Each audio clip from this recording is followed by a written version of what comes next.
What was that? What do you want to talk about? We were talking about Sangha. We could go into that. Let's talk about Sangha. Tell me about your Sangha that you've got going.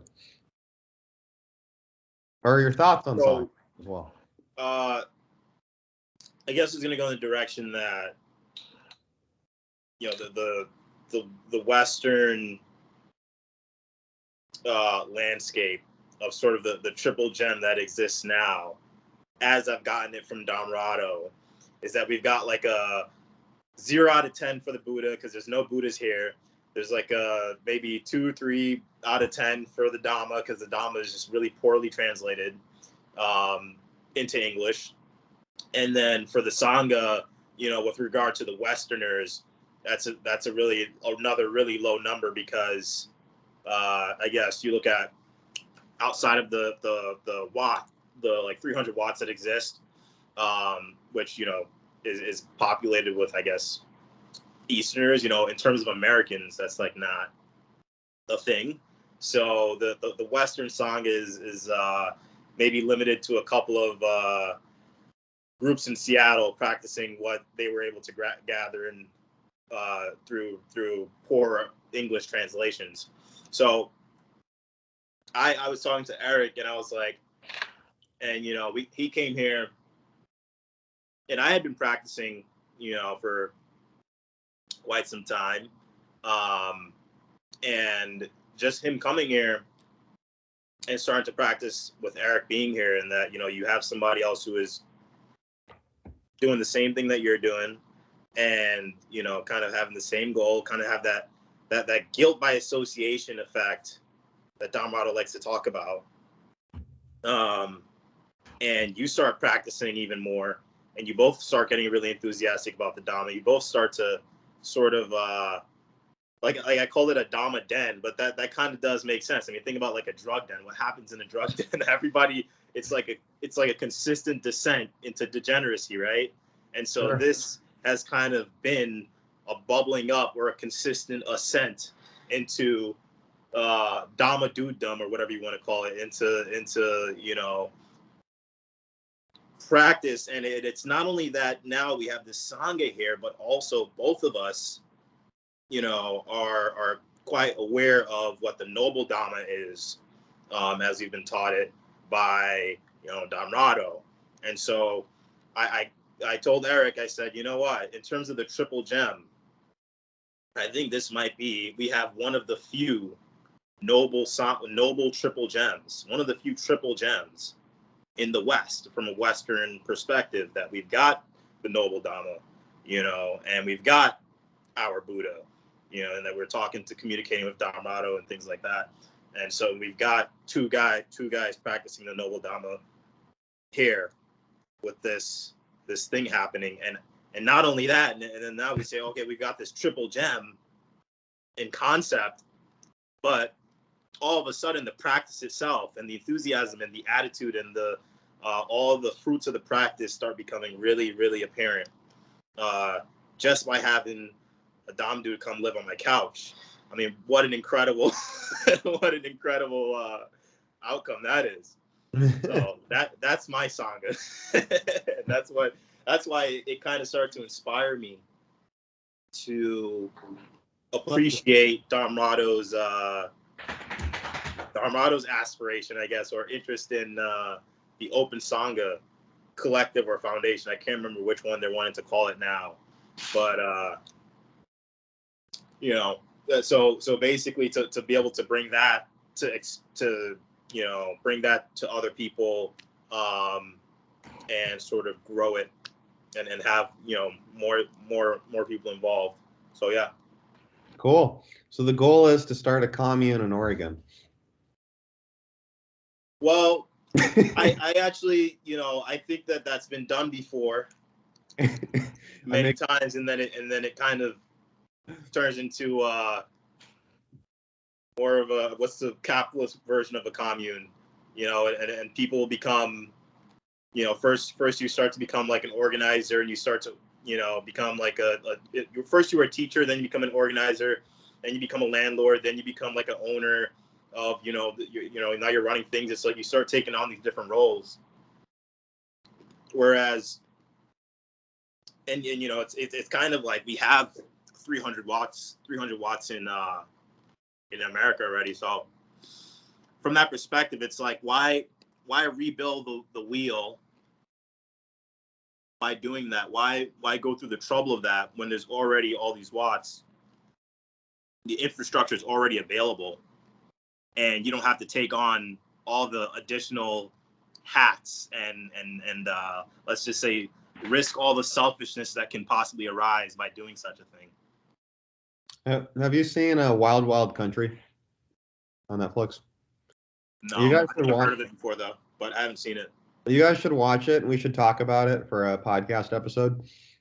So Osho, this also known as Rajneesh, this great teacher, you know, from India, you know, kind of a great teacher, you know, great intellectual. You know, he wrote a lot of really interesting stuff, including stuff about the Dhamma, and he was very knowledgeable at many different religions and spiritualities, and he went and started his own commune, and it became kind of a disaster. Although he wasn't really managing it, his organizers managing it, and he just was in silence the entire time and not talking to anyone. But he was there, and so it's quite an interesting situation. I recommend checking it out. But anyway, it'd be a fun episode for us for sure.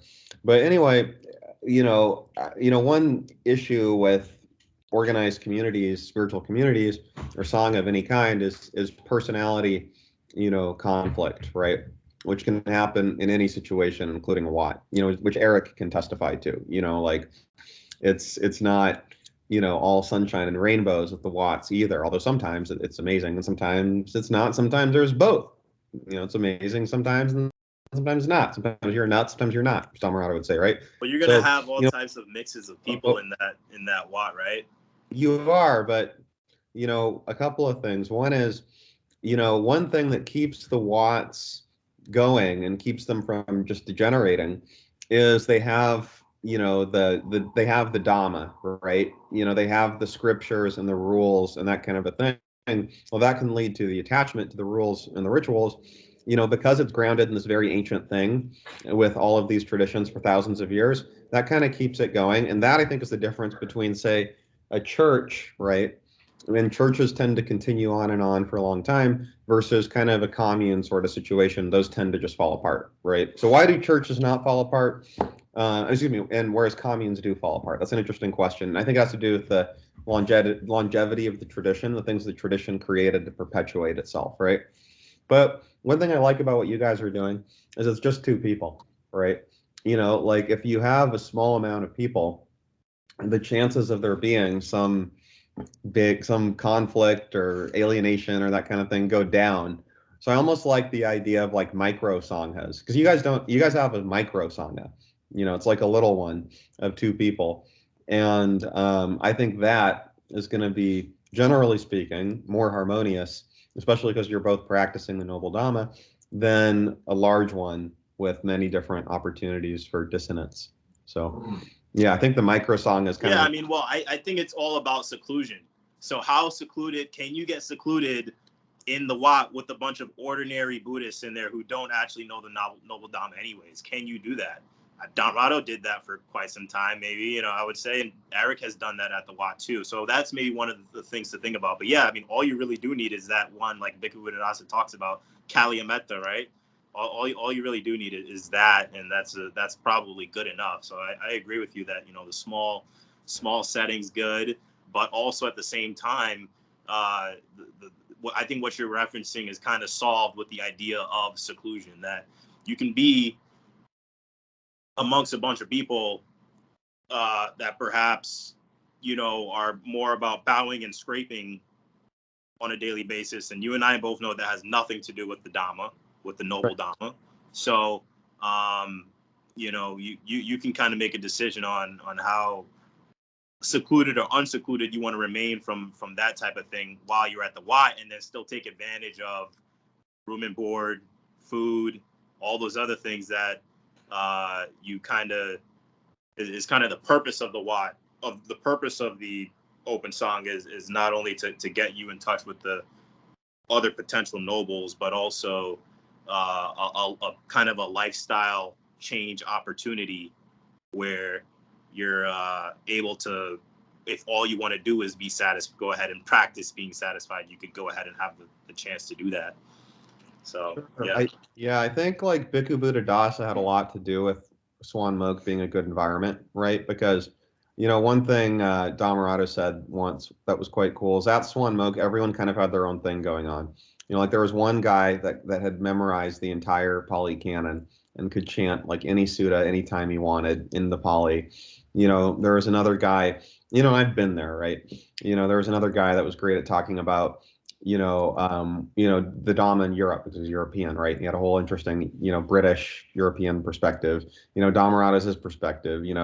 John Poe's, and there's different creative takes you can have on it. And I think probably Bhikkhu Buddhadasa was good at like cultivating, monks to be talented and also practicing nobly, right?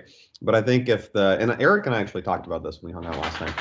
I think if the head teacher is not noble, the chances are much lower that the rest of the Sangha will be, right? So the leader sets the tone, generally speaking. And so, and the way in which the leader is chosen isn't always like the cleanest process in any organization, right? And so, so that really matters, I think. And I think the Sangha environment generally... Well, matters to who? Matters to the sort of maybe the guys who were there prior. Well, I mean, because what are we exactly talking about? Like a Sangha in general, like that exists, a wat in general that exists out there right now? Or are we talking about like us who already are talking to Dhammarato?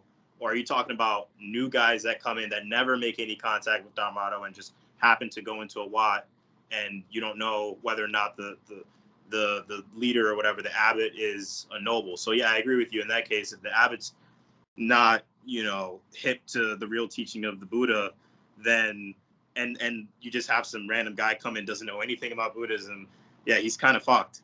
He is. I totally agree with that. Yeah, but this guy Eric go into one of these wats, and he's fine. He can either go and spread some Dhamma to the abbot, or keep his mouth shut and plaster a smile on his face. Yeah, I mean, the abbot probably wouldn't listen because he has an ego, right? If he's not practicing nobly, so it's an issue. Because if he was practicing, people can you can talk to people over time and start to make a change, even if they're pretty rigid. Kind of like that video you saw of my sister, Yeah, I showed some. I was talking to her. I mean, if we could make any progress with her, no, it's true. An abbot, yeah, easy work. Well, actually, the abbot might be even harder because he has his own rigid ideas of what Buddhism is, right? And so he might think you're not teaching it. But if you're there for a long enough time, you can maybe make an influence. But the thing with the influence is it can be extremely subtle, right? Like he might not even know it, you might not even know it, but it's like happening, and maybe in a year it'll be apparent, right? And like I find this, like say, with my parents or people like that, where they don't really accept the Dhamma per se, but they do really like how I'm behaving. So they kind of take from that, which it's all about behavior. They don't need to accept the Dhamma. The Dhamma's there, whether they accept it or not. They don't. But yeah, the resistance, this is one of the Eightfold Noble Path, right, is like right effort, which has to do with enthusiasm, right? And if you have enthusiasm, like you and Eric both clearly have a lot, and I have a lot too, it makes it easier to just progress, and you go a lot faster than if you don't have that. And, it's interesting because in the 10 fetters, one of the fetters is conceit, right? That's like the top one. And the abbot might have a lot of conceit, and it's just stopping him. Well, enthusiasm and fetters, first off, enthusiasm is a skill to be developed. So I didn't start with enthusiasm. Eric didn't start. You didn't start with enthusiasm. So it's all in the same bucket of, let's start putting in some drops of joy in here. Let's start wetting this thing up a bit. And you see a result. Kind of like a really dry sponge that's just been sitting on the windowsill, and it's hard, like a rock. It's basically useless at that point. But you start pouring some water on it, and next thing you know, it's back to being a sponge again. And so, like you said, it could be a subtle, long time period thing, but you know, it's slow and easy. If that's what it takes, then that's what it takes. I mean, at the end of the day, in terms of the Sangha that you know we're looking at establishing, like this open Sangha thing, that would just be a positive side effect. You know, if you do have a guy like Eric go in to a Wat and he ends up making a drastic change on the habit, it's really just a nice side effect. But at the end of the day, at least you had Eric go in and he had the opportunity to, like I said, have all those perks and practice correctly and all that stuff. So right, which I is think that's like the primary focus. And then whether or not we happen to, you know, make a couple of other nobles along the way would be a nice side quest. Yes, well, it's actually hilarious too, because you would think people would be going to the Wats to get the noble Dhamma, not to bring the noble Dhamma into the Wat. So it kind of should be the other way around, ideally. But in Eric's case, it's not that everybody way. starts out magically, and so, you know, and Eric's mentioned to me that, you know, he's been to about 4 Wats in total, I think, and at least one of them he found that was pretty noble. And I think 4 is a pretty small sample size, so who knows what the real landscape is out there. That's something that we have to investigate. Like, we're in Chicago now. Eric brought his car down so we could travel a bit and check out some of these Wats. I think that's on the itinerary. So we'll be doing that sometime soon. Yeah, that's great. You guys should. I mean, how is it like? How is it? So you're still going to work, right? I've been kind of on and off. Like, I had a whole month off of work, and then Eric came, like, right when I was starting work again. I kind of wish he had came, like, immediately. I mean, that would have been ideal. But anyways, I had like a week of work, and then because of all, like, Christmas and all that other stuff, like, these guys don't really work during the holidays like that all that much. So I've just been chilling. After that first week, I've just been chilling, basically, hanging out pretty well. So I go back on Monday. Cool. Yeah. Awesome. So I'm curious, like, how does, you know, your time in Sangha with Eric, how does that kind of meld with your time at work? Like, how's that chemical reaction? What's it like? Well, one of the things that inspired me to like reach out to Eric in the first place was that I had a conversation with Dhammarato like a while back, and we were talking about just kind of generally speaking here, you know, it goes back to the guilt by association idea, right? If I'm spending 50% of my time at work and then 50% of my time at the bar, you know, it's just like, okay, that's what's going to be on my mind. If I'm spending 75% of my time at work and then 25% of my time at home, then when I go home, I'm spending a lot of mind moments. I'm spending a lot of thinking about what was going on at work. Is right. Kind of what you see happen. And so let's imagine it was, you know, most of your time spent at the Wat, and then right. A small portion of your time spent at home. When you go home, you start thinking about the Wat. So the idea that I got was generally that, okay, well, you spend most of your time or some of your time at work, and then when you come home, if you're just at home, then, you know, it's a lot of opportunity to think about work. But if you have, if you're coming home to a Wat effectively, or I'm coming home to a Dhamma dude, then now I've got something to start to tip the scales. I've got something to start to tip that balance a bit. Of course, but how is it feeding into your work? You know, is it like now you're more peaceful at work, you're happier at work than you were before? Like, what's kind of the effect? Wherever I go, I'm more peaceful, more happy. Doesn't matter where I'm at. Great. If I can remember. Yeah. If I can remember, you know. No, remembering is one of the. That's the key skill. If I'm getting pulled over by the cops, that I don't drive, but if I can remember, I think that we could have a positive, happy, peaceful attitude. That's great. And I'm curious, have you and Eric had any conflicts at all? I would imagine no, but I'm just curious. Have we had any conflicts? I don't think so. Yeah, it's hard to imagine. I don't think we've had any conflicts now. That's great. Yeah, I love it. Yeah. Things have been good. Wonderful. That's what I just sat down the other day. I just sat down and just told Eric, wow, things are good. What a feeling that things are good. It's kind of I think that's a rare thing in our society in general. Yeah. Rare thing totally. to have. Yeah, I mean, well, it's interesting, right? Because everything has its portions, right? So, every human being is a collection of wholesome and unwholesome, right?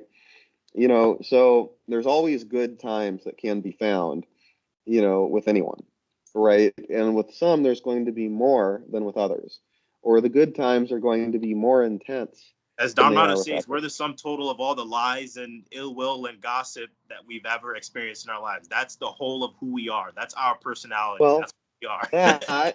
but also the wholesome too, right? When we remember. Yeah. No kidding. And some people by accident. And Eric remembers a lot. So that's pretty good. Yeah, that's great. He's dialed in. But no, I mean, some people are natural. I mean, all of us have natural wholesome qualities, right? And the question is, do we cultivate those or not?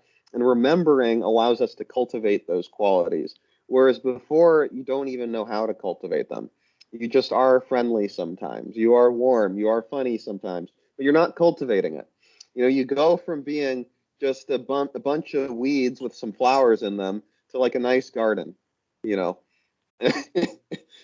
still with flowers, but more nice ones than before, and maybe even a few weeds every now and then. So you got to remember to pluck them, Yeah. Yeah, and that's the beauty of Sangha is, like, I find this with Sandra, is like we reflect to each other, our inner states, right? So if you have an unwholesome, the other person will often reflect that back to you. Whereas if you have wholesome, they will reflect that back to you as well. And so I've even found like one little like cheat code as far as creating wholesome goes is, let's say I'm feeling like a little grumpy or something for some reason. I just tell Sandra I love her, and then she's happy, and then she makes me happier. And it's like you can just use the other person to, or use is the wrong word, but you can cultivate the other person so that they inspire wholesome in you, as well. And that's really beautiful to do, Absolutely. Yeah, I can think of a time not too long ago when, maybe I was thinking about having thoughts, that's putting me into not such a great state. And then Eric's like, you know what, let's go and do X, Y, or Z, and kind of just start talking about the Dhamma, and we, there you go. We lift each other up. So there that you openness, being open, and and then having that person there who also knows the real deal when it comes to our state of mind and how we can kind of control things and bring things up and gladden things up. It's highly valuable. The song is, I've come to learn how valuable that is. Yeah. Yeah, no, totally. Yeah, you guys are totally, it's great that you guys have that. So I'm curious, like, how long is Eric going to be there for? Just however, Who knows? a year, 2 years. Who knows? Nice, keep it up. That's awesome. And I'm curious, are there any suttas that kind of inform this? Like, are there places where the Buddha talks about this? I'm sure there are, but where the Buddha talks about. Well, I guess we spent the most of the beginning of this talking about the triple gem, and I'm guessing that comes from the sutta somewhere. Yeah. So there's that. I'm guessing that the Buddha talks about Kalyāṇa-mittatā, or is that a Bhikkhu Buddhadasa thing? I'm guessing if it's coming from Bhikkhu Buddhadasa, that Buddha talks about it at some point. So maybe that could be something to investigate on where that's found in the suttas, if you know. But yeah, I mean, I don't know. Do you have any suttas that you think I talk about don't. guilt by association and just that general kind of idea? You know, I've heard like you're the sum total of the 5 people you hang out with, that kind of thing. You know, hang out Yeah. at the bar, become a barfly. Hang out at the Wat, become a Dhamma dude. You know, Right. Yeah. No, I don't know what Sutta is. I'm curious about the Kalyāṇa-mittatā. Is that what it's called? I think so. Can you expand on that? I haven't heard about that before. I think it just I've heard it to mean like spiritual friend. Ah, got it. Huh. I think that is, what Dhammarato's ultimate. That's like the fruit of a relationship with Dhammarato. It's Right. not the teacher one up, one down relationship, but a friendship. Yeah. And a friendship Totally. with someone who knows the noble Dhamma better than you do. Right. That has more skill than you. So being, I guess, like if you're a pianist and you're best friends with a really accomplished savant or whatever that is, that's like that relationship, and you get that skill development. Sure. Yeah, it's interesting. I remember reading a book a while back where it talked about the difference between the guru-disciple relationship and the spiritual friend relationship. And the guru-disciple is much more rigid and regimented, where you get instructions from the guru to act in a certain way, do certain things. You pay respect to the guru, you honor the guru, this kind of a thing. Whereas the spiritual friend is exactly what you just said, someone that it's not up, one down. It's just like we're just relating and sharing stuff with each other, and because it's in the spiritual context, it's going to turn into better self-development, better development, as a Dhamma dude or as a human being, right? Or do that. It's also direct Dhamma practice because the whole Dhamma is friendship anyways. Exactly. So you're practicing together, it's like jamming with a band, Well, that's one of the ways to get into jhana, like we talked about, is to talk about the Dhamma between the student and the teacher, the Kalyāṇa-mittatā and the teacher and the student, or the friend, the two friends. Yeah, totally. And I think it's a beautiful thing, and I think it's very essential to the development of the Dhamma, because you not only learn things from your friend, but you figure things out for yourself in your articulation of your ideas to your friend. And that's also one reason I like to journal. One thing that's fun about journaling is I can go down there with like a mess of thoughts, and I just put them in order. The way I think about it is it's like my thoughts are like clothes in the dryer, and they're just going around and around and around, wholesome or unwholesome. And language, verbalization, or writing is like taking the thoughts out and folding them up and putting them on the shelf. And you can also better distinguish during that process what is wholesome versus unwholesome. And when you're having a conversation with a fellow Dhamma dude, it's like that. But also, if you are a Dhamma dude, you're having a conversation with yourself in a journal, you're also doing that. Yeah. It's just you're checking your own work. That's the only difference. And you can do it without the journal, but the journal can be a fun tool too. I have a little book here that I wrote something in a couple days ago, and I thought it was the most jaw-dropping, awe-inspiring idea, and I haven't looked at it since. I should probably open that back up and take a look again. But yeah, like every other day, if not every day, I'll wake up and come to Eric about some brand new perspective or way of seeing the Dhamma, because there's just so many ways you could slice it up and look at the same exact thing from different angles. And I think the real value in any of that is more so than the specific idea, because I think that sometimes we might get caught up in what the specific idea was, but the idea that we're going back to it over and over again is just another, if it's another idea related to sati, at least we're talking about sati again and again and again. And that's where we start to get more repetition in, and repetition is how we start to make music of our lives. That's how we start to let this Dhamma thing start to sing, you know? Sure. Would you like to hear one of my insights from the other day? Came up in my journal. All right. All right. So the sotāpan has responsibility without guilt.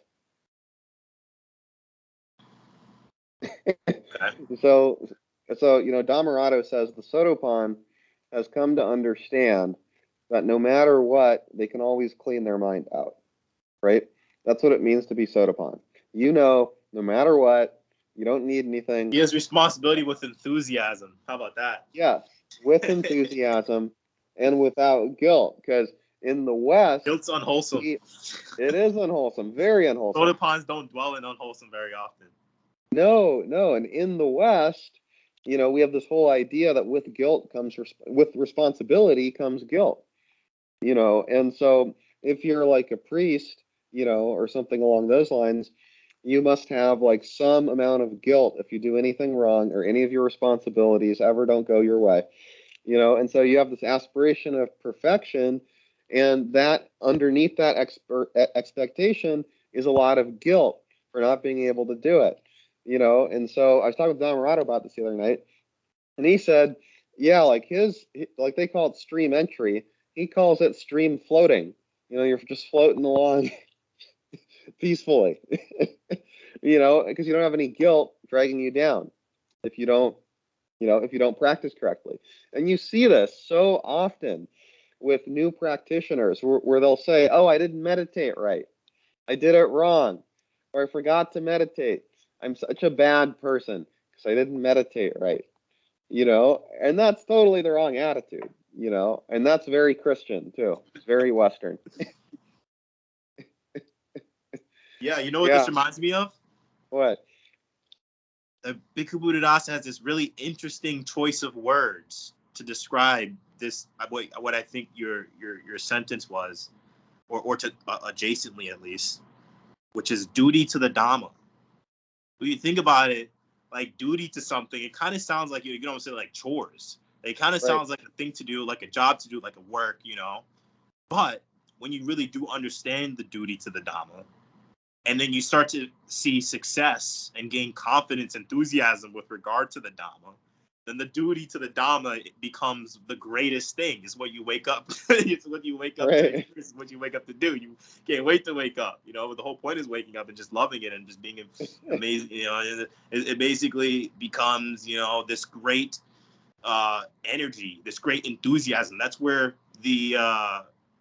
where right effort, where ordinary right effort, that beginner's right effort of, oh no, I got to meditate or whatever, or I'm gonna maybe not even that, but it's got to take some work. It's got to take a bit of a struggle, a bit of a effort to get that thought out the mind, whatever it is.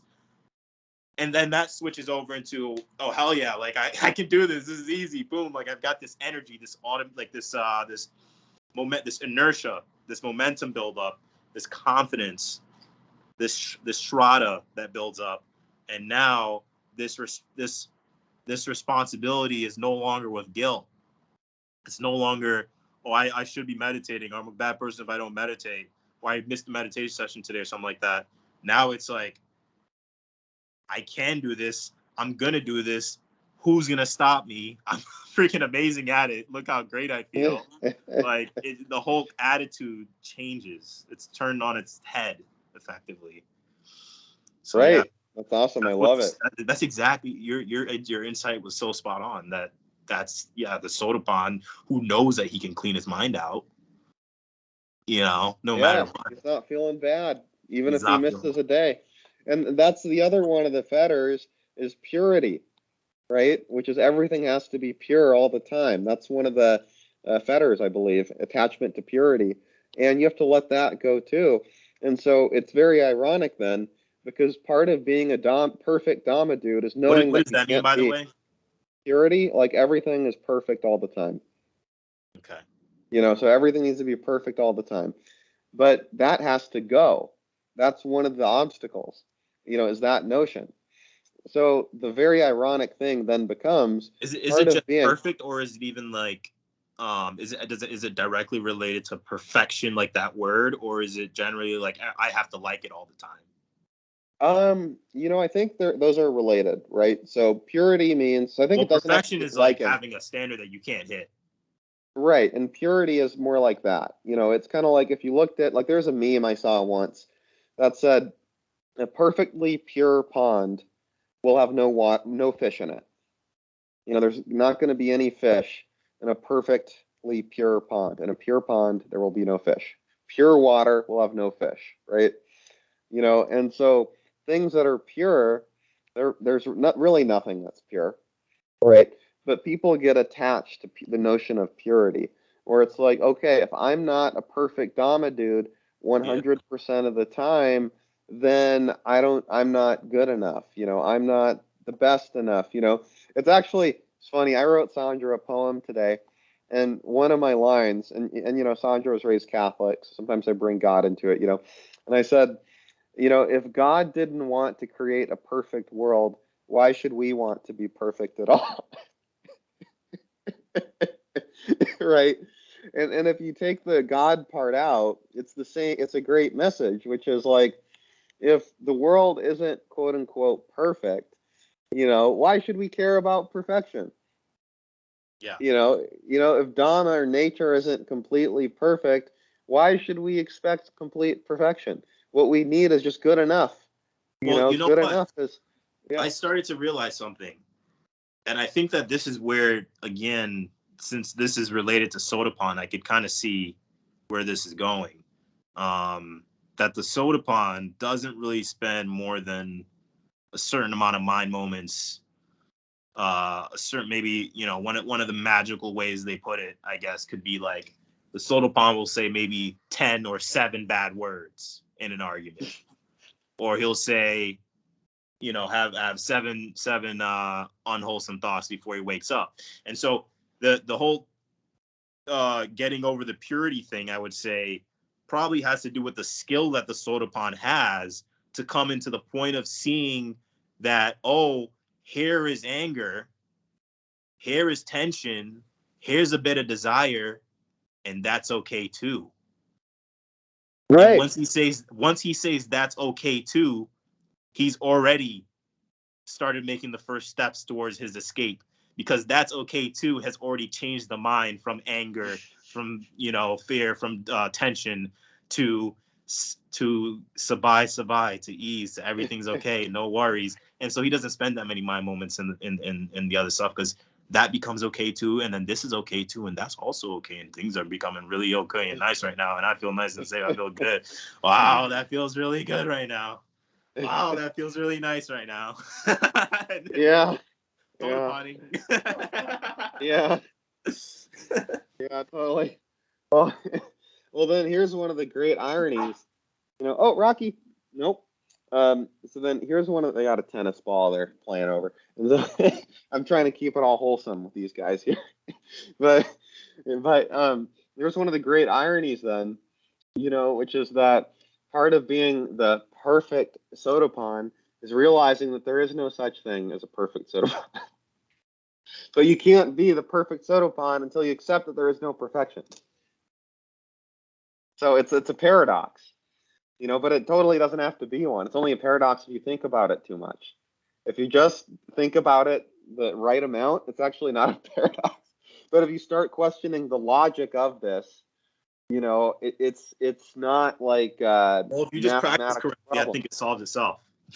Yeah, exactly. Exactly. It's just if this it's tension is okay too. Hello, darkness, my old friend. This is okay, my old friend. And making friends with everything, then things become friendly again. And there you go. You're a perfect sotāpan, or a perfect whatever the hell you want to call it. There you go. Because it doesn't need to be a mathematical proof all of the time.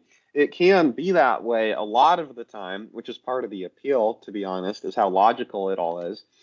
But there are some things that are just in experience, and ultimately the Dhamma is grounded in experience, right? It's not grounded in intellectual theories, the way that Christianity is, where you have to accept this whole theology in order to accept it based on a transcendent idea of a God or a creator or whatnot, right? And a Christ figure and all these stories, etc. But the Buddha says, hey, try this for yourself, see if it works, let me know. that's a focus on theory, on practice. quote unquote imaginary perfect sotāpan knows that things are permanent anyways. So right. he knows things are gonna be in turmoil. And well, this would actually be a good question for Dhammarato. Is the state of being a sotāpan also impermanent? Could they regress into not being a sotāpan, which then would go against the definition of sotāpan, which says they're on the stream now, they're going to get enlightened at some point, right? Is that state itself? Is that the definition? Go away. Is that clearly stated, correctly translated in the sutras that that's the case? So I don't know. Because I don't think that I've never heard from Dhammarato that there's some, diploma that you get that says, hey, look, you're you've got it and you're gonna go, but once you do know that you have it, then you know that you have it and you know you got it and you're good to go. I don't know. That's the way I see it. Generally speaking, and how it's been phrased is that sotāpan knows they can always clean their mind up.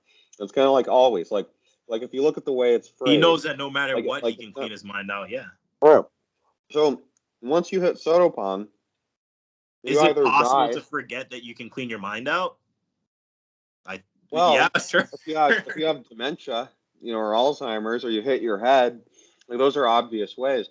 But think about it or you're asleep. But the sotāpan has enough. I think the idea is that the sotāpan has enough skill that he's remembering often enough. He's repeating that sati often enough that forgetting that becomes highly unlikely.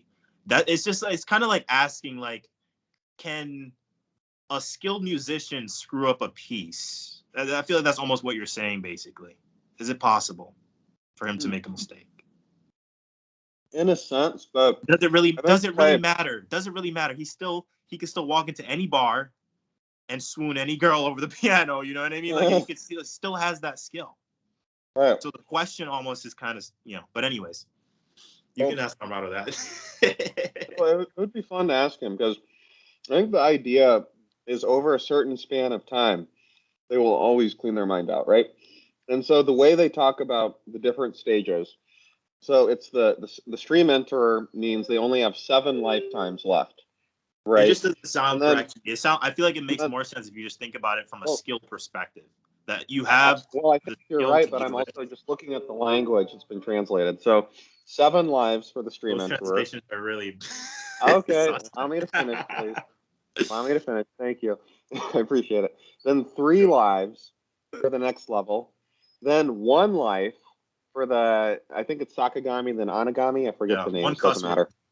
Yeah, it doesn't matter. And then and then the final one, Arhat, is they're done. They've made it. Hold on, I gotta help Bowie here. Come here, Bowie. Come here, Bowie. And so the idea, see, there you go, some Dhamma right there, some friendship. But the idea is you're on this path, but once you hit sotāpan, you will never leave the path.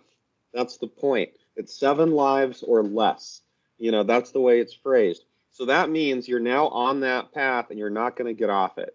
Now, that's what I'd like to ask Dhammarato about, is could you still leave that path? And I would love to hear what he has to say about that, because the way it's worded, it's like, nope, 7 lifetimes or less, and then you're done. That's the way it's worded. So it would be interesting to see if maybe that's a magical artifact, right? Do you think you could ever become a bad writer?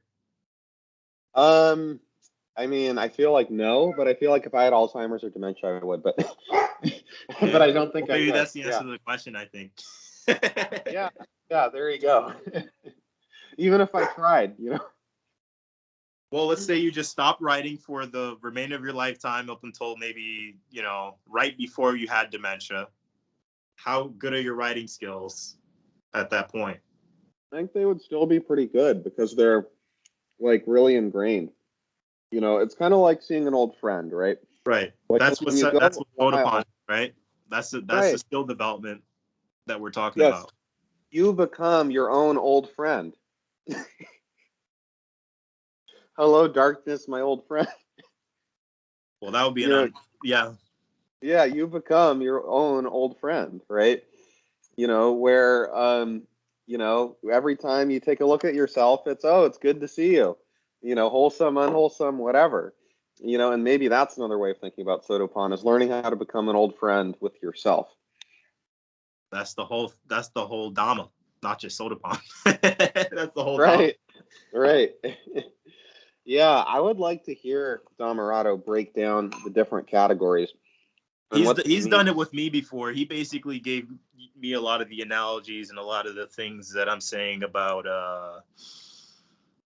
so the sotāpan is like, kind of at the level where you can clean your mind out maybe within 7 minutes or 7 words or whatever it is, that you've developed the skill, that you're good enough at this thing, and that you're good enough at this thing, that you can do it within reason, that you're not going to play around in the city dump for too long, and then sotagami is next, and that's where it comes down to even quicker exit from the trash bin. And then I think with and actually at that point it no longer becomes sort of like you're no longer going to end up externally showing this off, like those words, but perhaps they'll go off in your head. You'll have them go off in your mind, but before you just wake up quick enough. And then the next one is that you just wake up even faster. Maybe there's anagami, and now it's maybe just 1 or 2. Like you get a needle. If you get the shot, you get the shot, and maybe there could be the thought, ouch. But then after that, you're like, okay, never mind. Like, I woke up out of that. I've got enough skill, and I'm fast enough to throw that out the mind, right? And then Dhammarato was using this example with hard drives, that his daughter had spilled coffee all over one of his hard drives, and so he was saying that the sotāpan maybe would have said a couple of words or whatever, maybe gotten angry for a brief period of time verbally. The sotagami maybe would have taken it out of the verbal space, but probably would have gotten angry like in his head a little bit for a little while. The anagami might have had just a piece or 2 before he brought it back into being wholesome. And then the arahant just doesn't even give a damn about hard drives. He just doesn't really conceptualize things like that. So that's where the way that he had I could send you the video that we went over it. Yeah, that would be great. I would love to see that. Yeah, and we jokingly confirm my arahant shit, because the actual definition of arahant is just someone who's worthy of gifts. So I made the joke that, I know a ton of arahants. I've gotten gifts almost every single Christmas of my life. Eric just gave my doorman a gift. He's an arahant too. So there you go. There you go. Awesome. Yeah, and I know Bhikkhu Buddhadasa talks about wisdom at the point of contact. Yes, sir. Right? Which is that's the end game. Is that that's the arhat, is point of contact, wisdom. And I think we all have moments that are like that. Where dude, I think this is funny because it's like you don't become. When you become a quote unquote Buddha, you became a Buddha because you've been practicing being a Buddha. So when you figure out how to do point of contact, it's because you've been doing it over and over again. That's the whole practice. Right. Yeah. Right. The more you do it, the better you get at just point of contact wisdom. Where you can be in a park and someone yells at the dog, and you just got a smile on your face. No problem here. Let's go, puppy.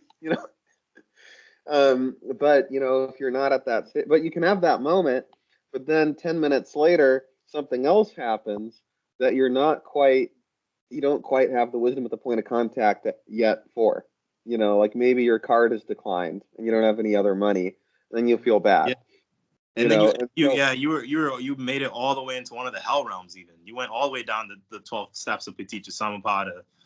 But the good thing is that the score now, and that that's where I'm at, and I can say, oh, look at that, I'm over in Upadana. Let's go ahead and let's go back home. Let's go back to some wholesome thoughts. Go back to Salayatana, and some good Salayatana, and get some nice point of contact going. Yeah. Yeah. No, totally. And it's interesting. because a lot of it involves like deconditioning to some extent, right? Like there's this notion that, we have to talk about everything if there's a problem, and we don't, and it's funny because Sandra and I just went through this recently, and I was like, let's talk about this thing. She's like, no, we don't need to talk about it, and I kind of want to talk, and she's like, no, no, no, and she was right. You just be wholesome, and sometimes like for me, like I want to fully get into this place of wisdom that is fully laid out, through talking, and that's not always necessary. And so it is interesting to me how wisdom, because sometimes talking is great, and other times you should just go straight into the wholesome and meet. Although if you can do that, why talk? So it's kind of interesting how I would say, to start, Goenka said it best. Never mind, start again, or rather, never mind, start again, like that. That's what he said. But with that, we can get ourselves into a good state, and now the things that we talk about are wholesome things, and will be more wise. So maybe you guys don't have to talk about it right now, but you could get yourself into a good state, and then it's good to go. I could talk up a storm. Yeah, no, totally. You can talk about it later when we're both feeling better about everything.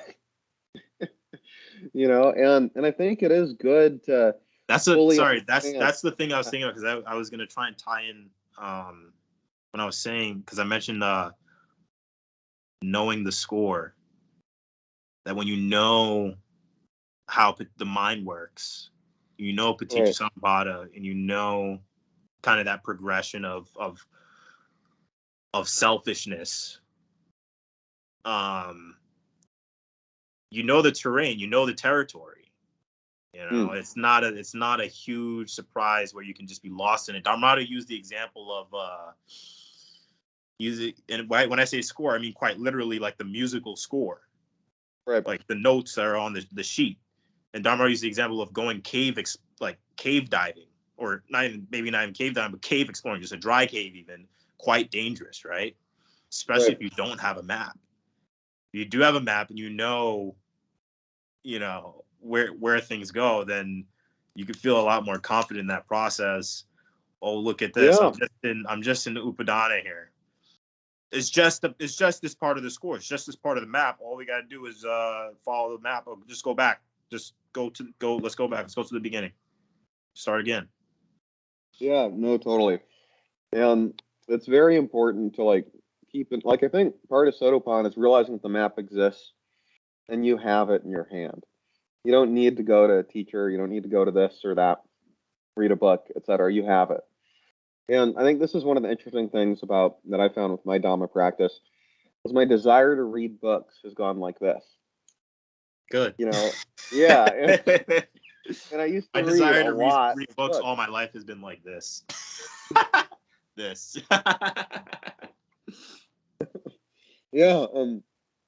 It's hilarious for me because I used to read books all the time. It was there was a point where I really wanted to read. That's not true. There's a point where I was really looking for something. I was I really needed to figure something out, how to, fix myself. That was reading a lot of books then. But other than that, we got over that one. Thank God. Yeah. Yeah, no, totally. Don't want me to speak too soon. Yeah, it's funny. Sorry, I cut you off though. What were you saying about your book? You said you're not reading as many books. I'm not. No. I mean, I still like to read, but not that much. I used to really love it all the time, and now I just, sometimes. But it's because I feel like I already know all of what I need to know. And it's cool to learn new things sometimes. But generally, maybe that you don't need to know so much. You don't need to know much to be satisfied. That's what one of the fetters, right? That wise ignorance, that there's a whole bunch of things out there I'm never gonna know, and who cares? I don't need it. I can be satisfied without knowing that. That's all that matters. Yeah, exactly. It's like that sutta about the Buddha with in the forest, And he says, see all these leaves in the forest? This is all the different knowledge that one could have, but all you need is just a few leaves to be happy, you know? Yeah, because when we want to know all that stuff, when we want to know all those leaves, you could think about it kind of as the fear of the unknown. I Right. remember when I was in the woods. Remember when I was in the woods, and we were doing not only a time when we were having to take a hike in the dark, but a time when we were just sitting kind of on this lake beach type setup, and night was falling, and you could just see just the overcast. Like after a certain point, it was just black in the distance. The distance was black, and so Beautiful. that fear of the unknown was there. And so I wasn't able to know that territory anymore, with my eyes. And so right. I guess that could be somehow related, that we could be satisfied with not knowing what's in that black. Yeah, no, I agree. Black anymore.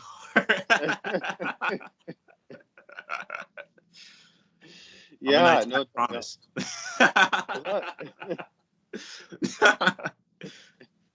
Yeah, and you don't need to know is the thing. Yeah, you really don't, because you can face it, whatever it is. You can be okay.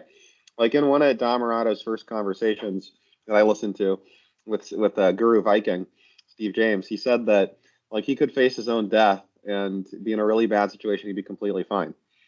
And that's the worst thing that could be in the darkness, right? Is that, or one of the worst things. Maybe all your family dying, that might be worse than your own death, but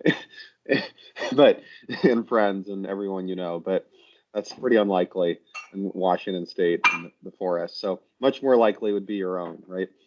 Well, on the topic of not reading books, I remember Dhammarato recently had this little snippet that I picked out that I really liked a lot, which is where he kind of went on this bit of a statement on, you're not gonna learn, chemistry isn't necessarily learned in the chemistry book, it's learned in the lab. Tennis isn't learned in the tennis by reading a tennis book, it's learned on the tennis court. You're not gonna learn carpentry, or you're not gonna read don't bang your thumb with the hammer and automatically learn, that's not really going to help you actually not bang your thumb with a hammer when you're doing actual carpentry. And then he goes to this kid who's been reading a lot of Dhamma stuff. He goes, and you're not going to learn Dhamma by reading Dhamma books. Sorry about that. Right. I love that clip so much because it reminds me of that TikTok song. It's like, sorry about that, whatever. But somebody needs to stream that. Put that on the TikTok. It's hilarious. Yeah, Parker should get that on there. Yeah. Yeah, he should. Oh my God, definitely should. I think I sent it to him already, actually. Maybe I'll do it myself, but yeah. Oh, cool. Yeah. No, it's true. I mean, and that's the whole theory versus practice section, and what's interesting about that relationship is sometimes theory can really inform practice. Like for example, if I'm learning, let's say it's, how to cook a recipe, right? I'm cooking shepherd's pie. The recipe book is helpful. It's nice to read the recipe, but my shepherd's pie will be best when I no longer need the recipe book, right? And so sometimes the theory or the book can give you a little bit of a start. And a YouTube video is actually similar. What I think makes Dhammarato's videos very helpful is that they're very relevant to like the concerns of a specific individual that lives in our society at this present moment. And it's like very I think tailored. They're wholly different in a way, in a significant way. I think, well, it's still media, right? It's not interactive. Like what we're doing right now is interactive. So the interactive stuff, actually talking with him, is always going to be better than any video, but it's still not only media. that, but also in the video, he's able to, I don't really think you're able to do the whole transmission thing, if you want to get into that topic, through a book. That's kind of difficult. But if you see him on the screen talking to you like this over and over again. Everything's okay. Everything. I could talk you into a jhana like that, you know, and you could be watching a video and you could get that. And that is actually a little bit more valuable than it's kind of more tough to get that out of a book, or just seeing him, you know, laughing and kind of having that attitude or having that lion's attitude. You can learn, I think, a good bit more than from reading a book. I think there's some nuance there, and then of course, if you're the one who is talking to him directly, a lot of the times it kind of does feel like I'm talking to Dhammarato directly when I'm listening to another student, because the Dhamma is, I've had that experience too. Ubiquitous like that, you know. It's, I mean, and you we also all kind like of have the same issues. Yes, true. And also, like, one thing I found is kind of funny is there are certain students who I prefer their videos over others because I find it's like a little more relevant to what I'm interested in. Yes, absolutely. You know, yeah. And so it's fun how that works, you know. It's I think it's a good to get. I feel like I enjoy a good mix. Like sometimes you get a guy who, recently I saw like video with Alex. He has so many questions and so many great questions. He almost like picks at Dhammarato so much and so many times, and then Dhammarato is kind of forced in that way to explain the Dhamma again in so many different angles, and that could be one experience. And then there's other videos where Dhammarato just goes on for, you know, the entire time, or like when I saw recently, which was only like 15 minutes, but he just goes on for 15 minutes, kind of gives the Dhamma from A to Z really quickly. And I think I saw that one. Even gives a bit of a little, it almost starts to feel like a guided meditation, even though it's not, you know, designated as that. And that, you know, in itself is like really nice for me to watch, because I'm like watching that, I'm like, oh, this is really nice. I feel in a good state watching that. Nice. And Wait, was that? Yeah. Oh, was that the one with Parker? No. And he asked him about noble speech. I really liked that one about noble speech. I think I might have seen that a while back, but this was more recent. Okay, cool. I'll check it out. I like the 15-minute ones. But yeah, I mean, you know, different medias are different, right? So there's books and so it's kind of like comparing a book to a film. Because his videos are kind of like film, you know, and books are books, right? And I think it does depend on the person to some extent, like what is more effective, right? You know, because like some people really like to read, other people really like to listen to music, other people really like to watch film, some people really like social media. Like the different media types have different kind of effects depending on what you like, you know, and what like suits your, you know, nervous system best, I guess, right? You know, like I think one thing I always liked about books is they require a certain level of engagement, you know, because film, you know, is kind of a passive experience where you're just sitting and watching. But if you're reading something, you have to like construct it in your mind, whatever it is you're reading. So, so if I read at bedtime, or if I watch TV, I'll often fall asleep, you know. But that's because I think with books I fall asleep faster because I have to work my brain a little more, and so I tire myself out. You know, which is interesting. But I think his videos are great because they feel so relevant to our issues at this present moment in time, right? So I feel like it has more to do. I think that's not. So what I would say is that understanding the components or maybe the instructions, I could maybe write down for you what to do in a couple of sentences, and we call that the book, right? Right. Now we're actually practicing. And we're actually practicing, I might have questions, or I might be in a certain state wherein going back to the instructions might not necessarily have the same effect. Side of cheerleading, enthusiasm, and pep talk that you'll get from a Dhammarato video. And I think that's, and that speeds into the actual components of the practice, because you're talking about repetition. You're talking about enthusiasm, and you're getting direct experience, so to speak, of satisfaction and what it means to be satisfied again and again and again, in the video. So I would say that it depends on the book, and it depends on how skilled the author is, right? And it depends, and this goes for any medium, right? Like a Jimi Hendrix song is going to be better than like a newspaper cartoon about so and so, unless maybe it's Calvin and Hobbes, because those are really cool, but those are some good ones there.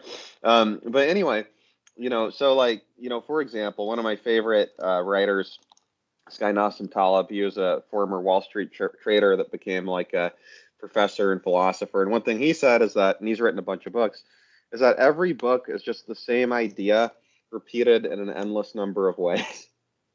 So really good books often have that element of repetition, but they're just going through all the different scenarios. Like there's one you would really like, actually. It's called I Am That by Nisargadatta Maharaj. I think it'd be a good question for you to ask Dhammarato. Can a book transmit the Dhamma as well as speaking to Dhammarato or watching his videos? It's a good question.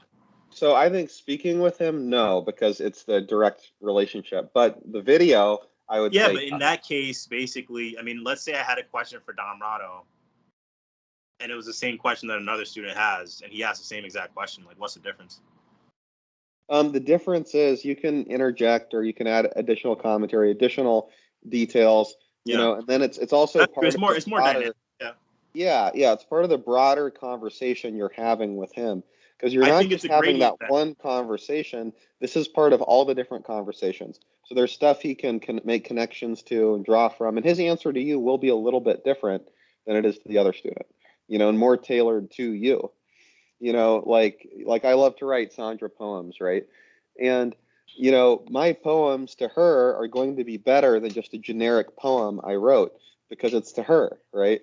So it's like you change, even if the ideas might be similar. Right. Exactly.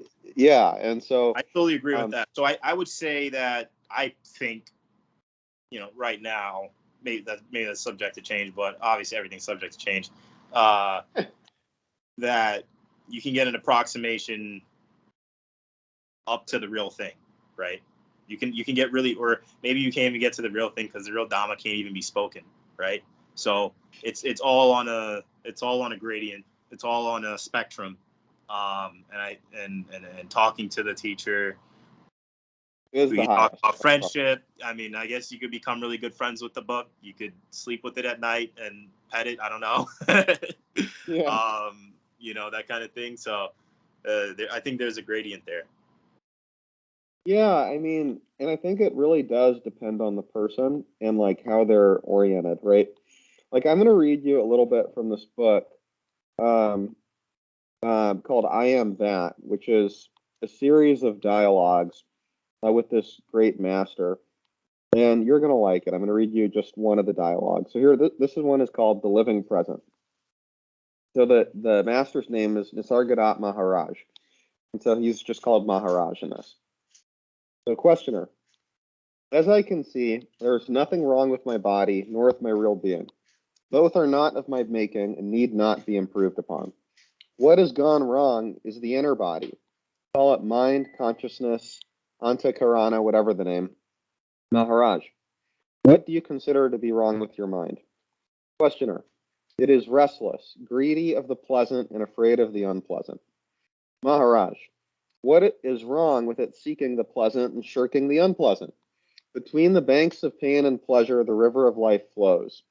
It is only when the mind refuses to flow with life and gets stuck at the banks that it becomes a problem. By flowing with life, I mean acceptance, letting come what comes and go what goes. Desire not, fear not, observe the actual as and when it happens, for you are not what happens, you are to whom it happens. Ultimately, even the observer you are not. You are the ultimate potentiality of which the all-embracing consciousness is the manifestation and expression. Questioner, yet between the body and the self, there lies a cloud of thoughts and feelings, which neither serve the body nor the self. These thoughts and feelings are flimsy, transient, and meaningless, mere mental dust that blinds and chokes, yet they are there, obscuring and destroying.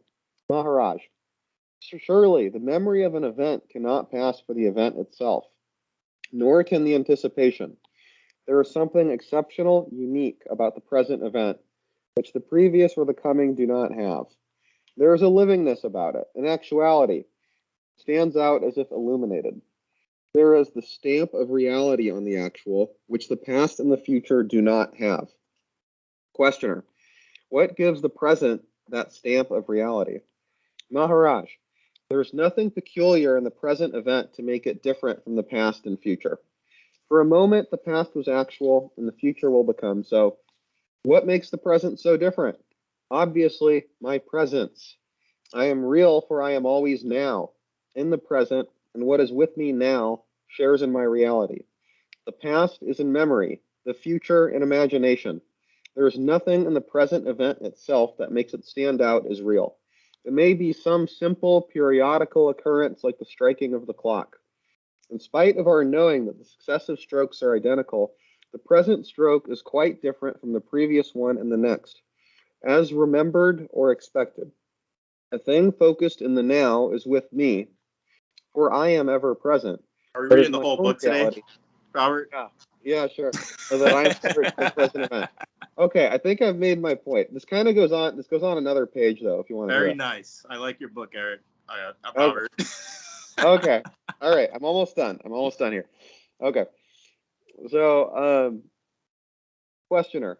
Should I grab? Okay, wait. I'm You almost just help done. me out real quick. I'm just kidding. Sorry. Okay. Go ahead. Go ahead. Thanks. Okay. Questioner. But we deal with things remembered as if they were real. Maharaj. We consider memories only when they come into the present. The forgotten is not counted until one is reminded, which implies bringing into the now. Questioner. Yes, I can see there is in the now some unknown factor that gives momentary reality to the transient actuality. Maharaj, you need not say it is unknown, for you see it in constant operation. Since you were born, has it ever changed? Things and thoughts have been changing all the time, but the feeling that what is now is real has never changed, even in dream. Questioner, in deep sleep, there is no experience of the present reality. Maharaj, the blankness of deep sleep is due entirely to the lack of specific memories, but a general memory of well-being is there. There is a difference in feeling when we say I was deeply asleep from I was absent. The questioner, we shall repeat the question we began with. Between life's source and life's expression, which is the body, there is the mind and its ever-changeful states. The stream of mental states is endless, meaningless, and painful. Pain is the constant factor. What we call pleasure is but a gap, an interval between two painful states. Desire and fear are the weft and warp of the living, and both are made of pain. Our question is, can there be a happy mind? Maharaj, desire is the memory of pleasure, and fear is the memory of pain. Both make the mind restless. Moments of pleasure are merely gaps in the stream of pain. How can the mind be happy? Questioner, that is true when we desire pleasure or expect pain, but there are moments of unexpected, unanticipated joy. Pure joy, uncontaminated by desire, unsought, undeserved, God-given. Maharaj, still, joy is joy only against a background of pain. Questioner, is pain a cosmic fact or purely mental? Maharaj, the universe is complete, and where there is completeness and where nothing lacks, what can give pain? The questioner, we're almost done here. The, the universe may be complete as a whole, but incomplete in details. Maharaj, the part of the whole seen in relation to the whole is also complete. Only when seen in isolation, it becomes deficient and thus a seat of pain. What makes for isolation? Questioner, limitations of the mind, of course. The mind cannot see the whole for the part. Maharaj, good enough. The mind by its very nature divides and opposes. Can there be some other mind which unites and harmonizes, which sees the whole in the part, and the part is totally related to the whole? Questioner, the other mind, where to look for it? Maharaj, in the going beyond the limiting, dividing, and opposing mind, and ending the mental process as we know it, when this comes to an end, that mind is born. Questioner, in that mind, the problem of joy and sorrow exists no longer? Maharaj, not as we know them, as desirable or repugnant. It becomes rather a question of love seeking expression, meeting with obstacles. The inclusive mind is love in action, battling against circumstances, initially frustrated, ultimately victorious. Questioner, between the spirit and the body, is it love that provides the bridge? Maharaj, what else? Mind creates the abyss, the heart crosses it. There's my soliloquy there. I didn't think it was going to be that long. Let's keep going, maybe. Yeah, that was the chapter. Yeah. Story time. Yeah. I got to get you to read to me. I'm just kidding. No. So that's wonderful, man. I love checking out the suttas. Or that. What was that? What book was that? Called I Am That. I'm going to send it to you right now. It's a great book. I probably won't read it. But... Yeah, it was just I just picked it to a random page, and the whole book is like this. Like I just chose a completely random section. I don't read books. Oh yeah, good on you. It's one of my attachments. Kinda, sometimes, not real. But yeah, no, it's fun. I feel like, like one thing I do like about this book is it's also that question answer format. And it's written like a dialogue, like Plato's dialogues. So there's lots of different formats, lots of different writers, different styles. And I'm writing a book. I'm actually writing 2 books. So this is partly why I like books, because I'm doing it. But yeah, it's interesting. I think if it's good writing, if the message is good and it's well crafted, it doesn't matter the medium. And I think for certain audiences, certain mediums are better. Like for example, I prefer the YouTube on 2x to 1x. For me, it's a better medium. I don't know. Do you like to listen on 1.5 or 2? If I want to get it over with. Yeah. If I want to savor some content, maybe we could slow it down a bit. I don't know. Yeah. I mean, it's funny. She likes the 1x. And I like to just get all the main points, and just learn, watch the whole thing. So yeah, that's kind of my approach. But yeah, I mean, I'm watching, how to clean a really dirty toilet. Maybe I'll speed through that. That's a great topic. Listen to the Dhamma, then yeah, it is a good topic. It's calcium tends to build up and things like that if you don't do it frequently. FYI. Oh, really? I didn't know that. It's good to know. It can be quite difficult to clean. Oh wow! Especially, and then that could be one of the focal points when you're moving out and you want to make it look nice to get that security deposit back. But anyways, that's very wholesome information. No, it's always good to know how to clean things out. Exactly. Yeah, like getting an enema. You mean an enema? Yeah, enema. Yeah, cleans it out. I don't have any experience with that, but yeah. I don't either, but it's good to know, in case. Yeah. Yeah. By the way, Eric, how are you doing? You there? Eric, you've been summoned. Yeah, I'd like to chat with Eric a little bit, and then we'll cut this off at 1.5 hours. We're at 1 hour 20. So, let's hear Eric's Dhamma. Eric, you got 5 minutes. Yeah.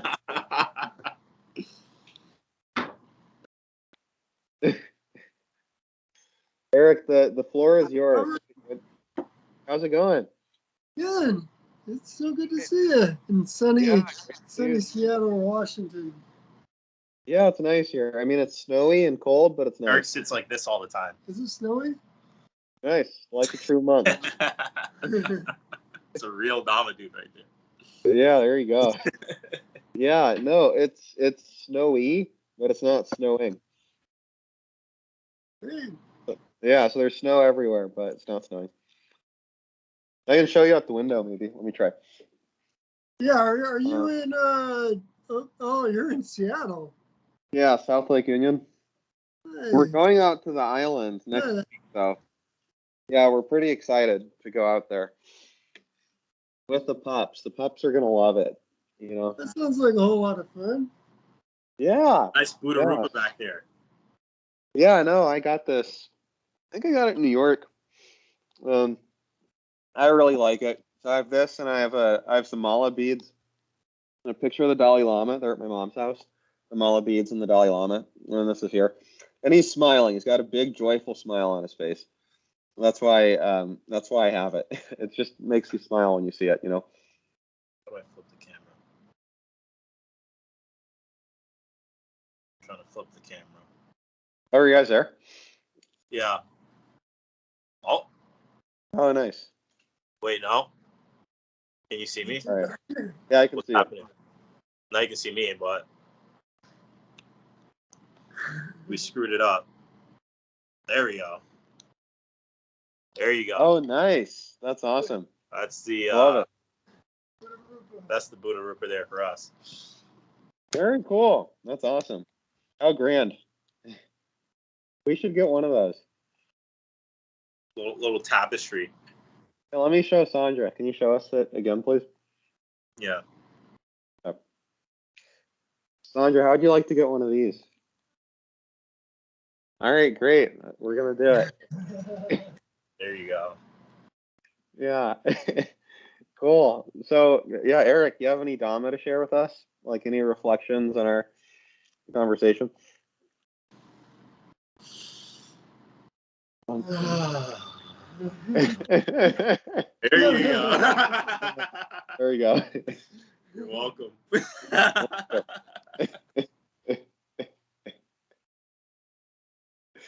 No, it's not that. Look at that smile. There you go.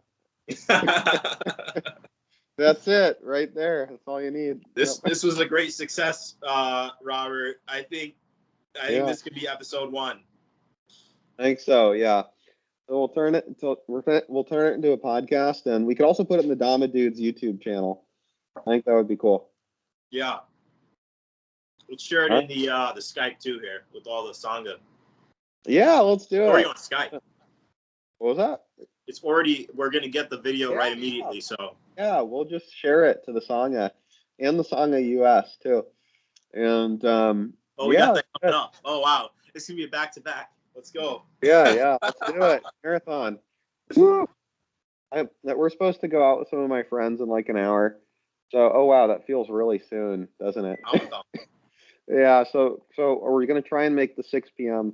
Maybe we'll be a little bit late. We'll be on there, doesn't it? Yeah. So. Yeah. Anyway. All right. Well, great to see you guys.